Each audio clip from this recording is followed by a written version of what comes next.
Hema committee റിപ്പോർട്ടിന്മേൽ ആദ്യ രണ്ട് കേസുകളിൽ ഒന്ന് കൊല്ലം പൂയപ്പള്ളി പോലീസ് രജിസ്റ്റർ ചെയ്ത കേസ് SITക്ക് കൈമാറിയിട്ടുണ്ട്. വിവരങ്ങളുമായി രാജ്കുമാർ ചേരുന്നു. രാജ്കുമാർ, നേരത്തെ കോട്ടയത്ത് നിന്നും സനോജും നൽകിയിരുന്നു ഇത്തരത്തിൽ കൊല്ലം സ്വദേശിയായ മേക്കപ്പ് മാനേജർക്കെതിരായ നൽകിയ പരാതിയുടെ അടിസ്ഥാനത്തിൽ കേസെടുത്തുന്നത്. അതിൻ്റെ തുടർച്ചയാണ്. ആ കേസ് തന്നെയാണോ ഇങ്ങോട്ടേക്ക് മാറുന്നത്, അതോ ഇത് പുതിയ മറ്റൊരു കേസാണോ?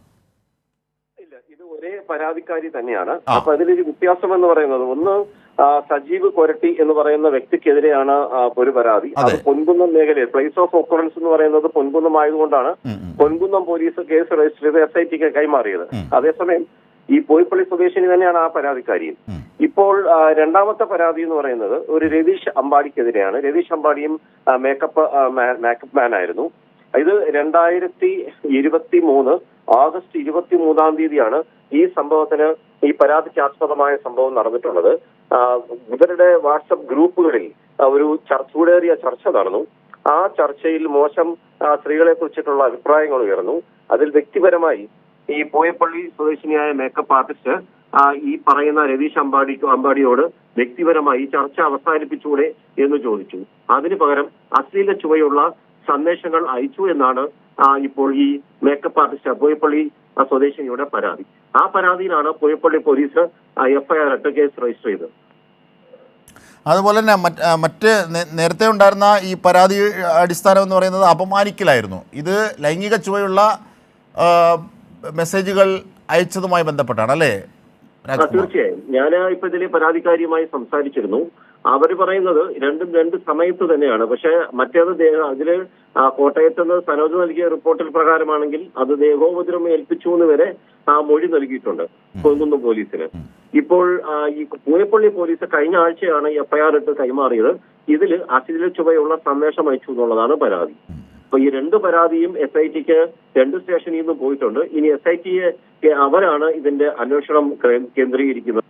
ഇനി ഇതിലെ മൊഴിയും ഈ യുവതിയുടെ പൂയപ്പള്ളി സ്വദേശിനിയായ മേക്കപ്പ് ആർട്ടിസ്റ്റിന്റെ മൊഴിയും പൂയപ്പള്ളി പോലീസ് രേഖപ്പെടുത്തിയിരുന്നു. എല്ലാ വിവരങ്ങളും SITക്ക് കൈമാറിയിട്ടുണ്ട്.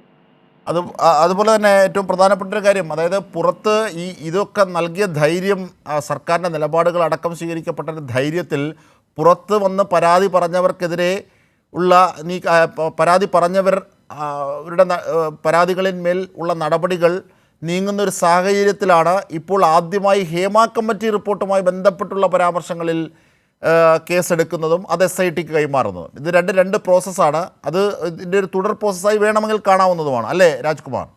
അജിംഷാദ്, ഇതിൽ ശ്രദ്ധിക്കേണ്ട ഒരു കാര്യം, ഫെഫ്കായ്ക്ക് ഇത് സംബന്ധിച്ച പരാതി 2014 ആദ്യം ഇപ്പോൾ പൊൻകുന്നം പോലീസ് രജിസ്റ്റർ ചെയ്ത സനോജ് റിപ്പോർട്ട് ചെയ്ത കേസിൽ 2014 ആ സംഭവം നടക്കുമ്പോൾ തന്നെ ഇവർ രേഖാമൂലം ഫെഫ്ക എന്ന് പറഞ്ഞ സംഘടനയുടെ അംഗം കൂടിയാണ് ഈ പറയുന്ന പൂയപ്പള്ളി സ്വദേശിനിയായ മേക്കപ്പ് ആർട്ടിസ്റ്റ്. അവരെന്നത് പരാതി നൽകിയിരുന്നു. പക്ഷേ ഒരു നടപടിയും അവർ സ്വീകരിച്ചില്ല.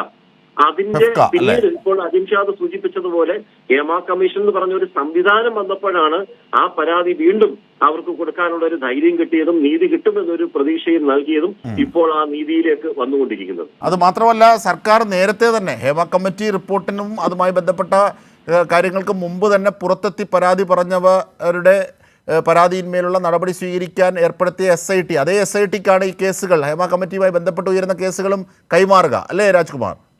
തീർച്ചയായും. അതായത് ഇതൊരു സിനിമാ മേഖലയിലെ മുഴുവനും അതൊരു നടന്മാർ എന്ന ഇതിൽ മാത്രം ഒതുങ്ങുന്നതല്ല.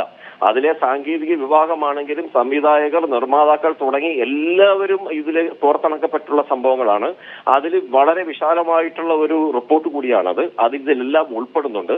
അതിന്റെ ഒരു ആദ്യ സൂചന എന്ന തെളിവാണ് ഇപ്പോൾ നമ്മൾ ഈ പുറത്തുവിട്ടുകൊണ്ടിരിക്കുന്ന പൂയപ്പള്ളി സ്വദേശിനിയുടെ പരാതിയിലെ നടപടികളും അതിന്റെ വിവരങ്ങളും. പക്ഷേ ഇതിന്റെ പ്ലേസ് ഓഫ് ഒക്കറൻസ് എന്ന് പറഞ്ഞല്ലോ, അതായത് ഇത് സംഭവിച്ച സ്ഥലം കോട്ടയത്തായതുകൊണ്ടാണ് ഒരു കേസ് അവിടേക്ക് എടുത്തത്, അല്ലേ രാജ്കുമാർ?